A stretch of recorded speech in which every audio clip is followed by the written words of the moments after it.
Hey guys, welcome back. Sorry for not being in front of the camera.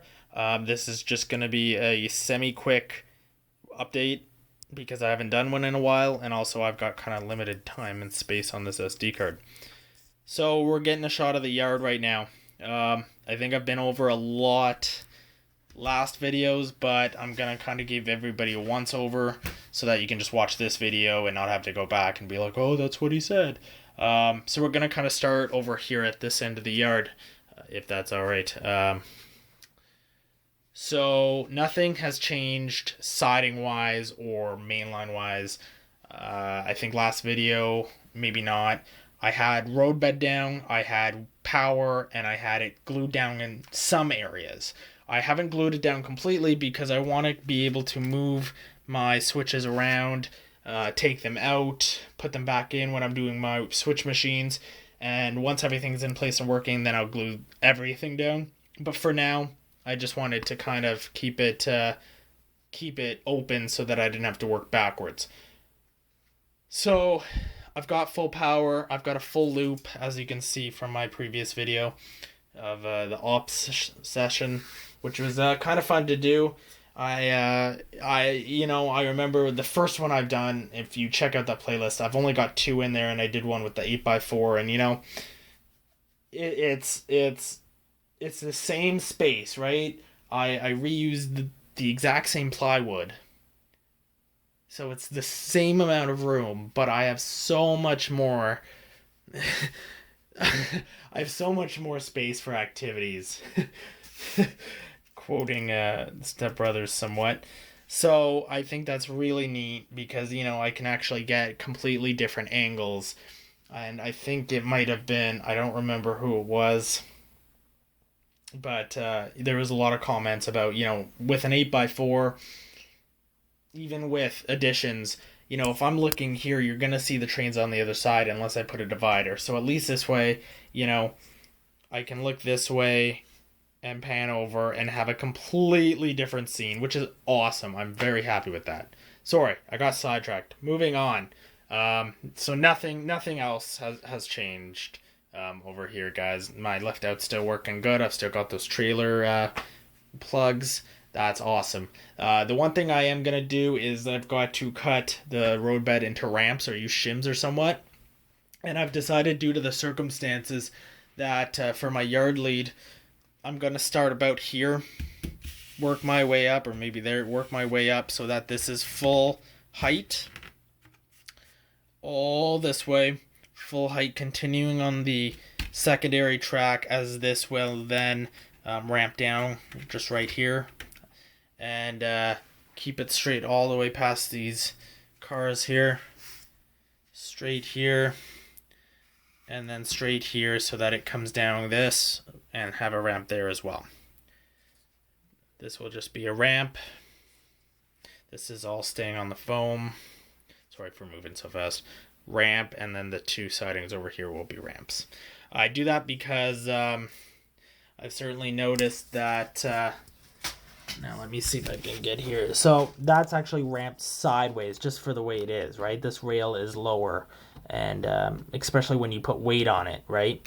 That actually is causing some derailing, so I'd like to get that resolved as soon as possible. So that's probably project number 1 or 2. Project number 2 or 1 is to finish the yard. It's looking great. I took the time. I measured the distance between the tracks to make them straight. I used custom flex track to make the curves. Basically, I've just got to measure up these sidings, make them all the same, plop the bumpers there. Then we have 3 spurs, a diesel kind of layover. You can probably get a car in there as well. So you have enough room to kind of get into the switch it, and get into the diesel area. And then you've got your 3 pull-through sidings, and you've got the main line, which is unaffected, which is so cool. Just comparing back to that 8x4x8 layout, there is no comparison. I watched a quick video the other day of it, and I just can't believe it. I just can't believe it. Actually, we have some track plans here. You know, so we go, you know, there. Back when I was actually gonna model, you know, Ontario, it's the same amount of room, but this is so much smaller. I think that is so amazing. And look at, like, I have so much storage. It's, other than this corner, don't mind that corner, but like, it's clean. Like, I know it kind of looks a little, but I know exactly where everything is. It's decently tidy, and you know what? Eventually, I'll have a curtain around there anyway. You won't even know. So that's really cool. I think that's pretty much everything I wanted to cover. I made this video once before, and it cut me off because my SD card got full. So I'm gonna wrap this up real quick. I had a lot of fun doing my ops session. I plan to do more. I've got my whole fleet out at the moment. I've got my Bachman S2, which I got lately. I think I've done an unboxing. I don't know if you've seen it. I don't have it on the track now because it's still a DC decoder, so it has that nice buzz, but it runs great, and I've brought it around the loop a couple times just to break it in. It runs great. I can't wait to get a sound decoder in there, and what I want to do is I want to grime this one up a little more, but basically they've all been painted about 2 years within my timeline, 2-3 years, so you know, it's not going to be terrible. It's not going to be you know, they're not going to be dirty, but there's going to be dust. There's going to be a little bit of oil grime. So I'm kind of excited down the road for that, but that's way down the road. So Bachman S2, I've got my 2 Atlas C424s. Yeah, okay, that's right. Yep. And they're great. The sound's great. The looks are great. I still don't have the detailing parts on yet, just because until I'm finished working on my layout, I like to keep them in their boxes. And they won't fit in the boxes with their handrails. So I don't want to put those on just yet, and really I don't care because it doesn't bother me at the moment. But they're great. They're running in tandem. It looks cool, sounds cool. I like the lighting effects, all the little details. That's really awesome. Kind of moving backwards here. So this I bought about 1.5 years ago, 2 years ago now. I guess about 2 years ago. And it's my Bowser C630M, and I wish there was a little, like, I wish this was a different gray. I think that's kind of cheesy, you know, all this gray inside the vents. It's just a smidge cheesy. Other than that, I think the detail is incredible. The sound is good, other than the horn needs kind of squelch, but the lighting and, you know, everything else is really great. All the slow speed performance and all of these are excellent. But then we kind of get to what started it all, and it's the worst possible thing. So that's my Bachmann GP35.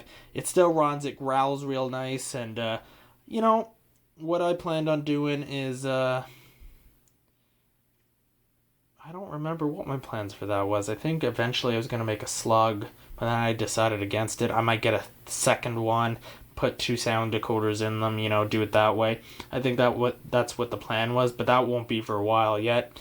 But that's what started it all 4, 5, 6 years ago now, which seems like extremely far away. But, you know, I went to Trains and Tulips at Algonquin, I think. It's my very first, not layout update, but it was my stock update, my very first stock update. And I came home with that and 2 cars. And I'll have to look it up because I really don't. I do remember. I think I had the Aloha State and something else. One of those red ALX, something like that, covered hoppers. Anyways, that's what started this whole thing right there. So I've kind of got my whole fleet out, you know, for the most part. One extra thing is I am working on a slight project to restore my 062. It's just a little steamer, but I've had it since my childhood. If I take this over here quickly, I'm going to run out of time real soon.